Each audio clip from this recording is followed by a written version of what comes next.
Welcome back, everyone. My name is Rokamoka, and this is The Making of Cute, where we talk about cute music and how to make it.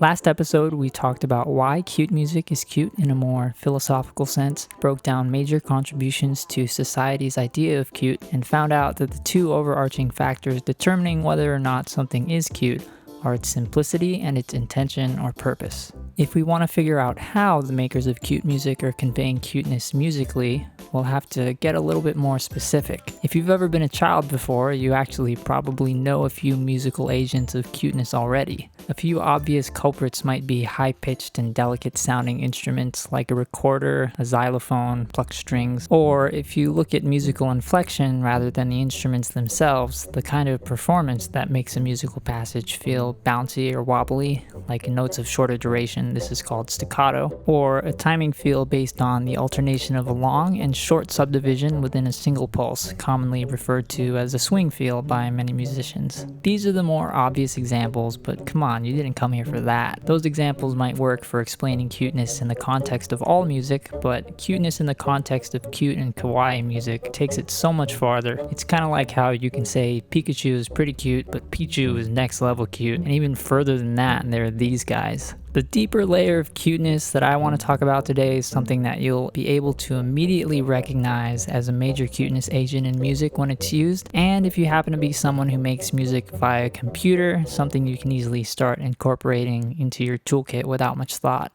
When I was in music school during a liberal arts class, which I hated, I remember reading a passage that changed my outlook on the use of non-musical samples to make music. It said something along the lines of, yes, you can convey strong ideas and emotions strictly through musical means, but you can also do the same thing with sound itself. Obviously, whatever I was reading was way more complicated than that and more eloquently put, but that basic idea is the foundation for the technique I want to go over today. Listen to these audio samples, for instance.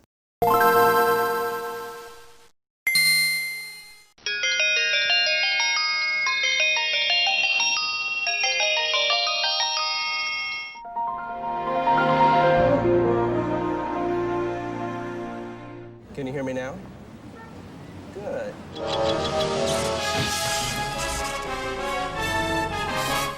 I know for a fact that at least one person born in the 90s got a huge hit of child nostalgia from those.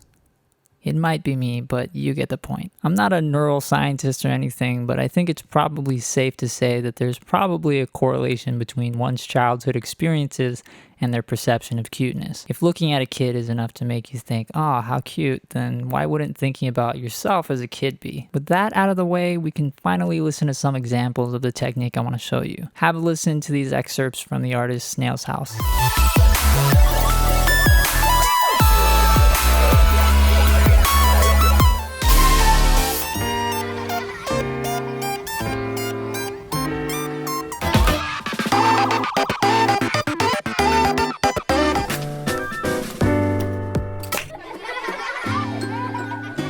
Each has an audio sample of literal children in them. Maybe you were hoping for something more complex or technical, but no, it's really that easy to achieve cuteness in this way. Just go over to your drum set and replace that crash cymbal with a 6-year-old and you've got instant cuteness. Now, this is a super specific means to an end, but if we stretch the principle a bit, we can see it hold true under different conditions. Take Kawaii future funk, for example. The foundation of a large subset of the genre is sample manipulation.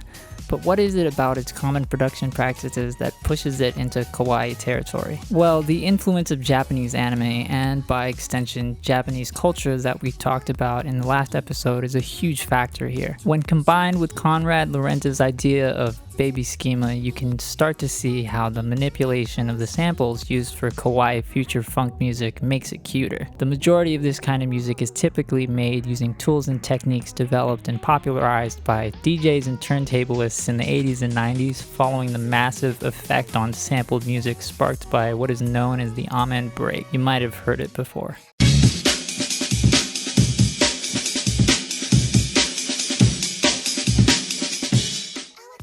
Fans of dance music might call a lot of kawaii future funk bootlegs, which is when typically the only creative license the creator has is what the raw, full recording of the song and a somewhat minimal turntable kind of setup offers. Things that you can do basically with just your plate of the song, a copy of Serato DJ, and maybe a few extra buttons and knobs. Simple filters, repeating beats, looping, maybe some extra elements added in there by using another turntable. Granted, a lot of people manipulating music in this way nowadays simply emulate these practices within their music production software like FL Studio or Logic, or have setups that go far beyond what I just described, but this is where the style came from. A common technique that producers of this music use, especially when working with city pop samples, is to force the turntable to spin faster than is intended for the vinyl, which raises the tempo and the pitch. This generally isn't as heavily seen when the producer is already working with material that already has a ton of cuteness present already, like the song to the credits for an anime based on a rom-com manga series, which is what you're listening to now. What does raising pitch and tempo do for cuteness though? Well, it's similar to the effect that's applied to Alvin and the Chipmunks.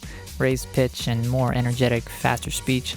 From an evolutionary standpoint, we might say that recognizing these qualities as cute is by design. Infants are just smaller versions of their parents, right? And a smaller body means smaller cavities in which noise is produced by that organism. And with that, you get higher pitch and possibly shorter duration of whatever weird sounds the thing makes. Remember a few minutes ago when we were talking about how it's kind of obvious that xylophones and recorders are cute sounding? Not as obvious that the reason for that is because maybe they sound like babies. If you enjoyed the video, consider hitting the cute little thumbs up button and maybe subscribing if you want to know more about the making of Cyoot.